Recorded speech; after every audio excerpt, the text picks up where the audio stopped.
Biċ-ċart fit-triq il-Misraħ il-Barriri fl-Imsida għaddiet għand laqda sportiva Imsida St. Joseph Football Club.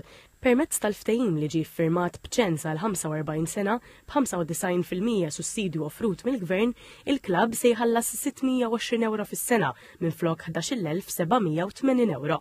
Il-ħlas tal-kera se jkun qed jitpoġġa f'fond biex jintuża l-iktar investiment fl-isport lokali. Il-Ministru għall-Edukazzjoni, l-Isport, iż-Żgħażagħ, ir-Riċerka u l-Innovazzjoni, Clifton Grima, qal li dan il-ftehim ikompli juri l-impenn tal-Gvern biex ikun jista' jgħin lil-laqdiet sportivi irrelevanti mill-livell. Spjega li bekk il-klabb jinsab f'pożizzjoni biex jamministra din l-art. Robert Farrugia, il-President ta' Imsida St. Joseph Football Club, spjega li issa se tkun tista' tiżdied il-kwalità għaliex il-klabb se jgawdi minn faċilitajiet moderni li se tibbenefika minnhom il-komunità sportiva.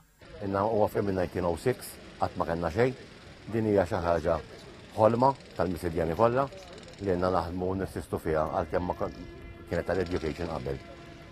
Dejjem ħdimna u rranġajna u bisbaħna u rranġajna t-tapit u kollox aħna konna nagħmlu. Matthew Pizzani f'isem Sport Malta qal li l-ftehim huwa konferma tal-ħidma tagħha biex tavvanza s-settur lokali sportiv fuq livell ta' komunità. Il-faċilitajiet se jkunu jistgħu jagħmlu użu minnhom kemm il-youth nursery tal-klabb kif ukoll l-istudenti tal-iskola tal-Imsida.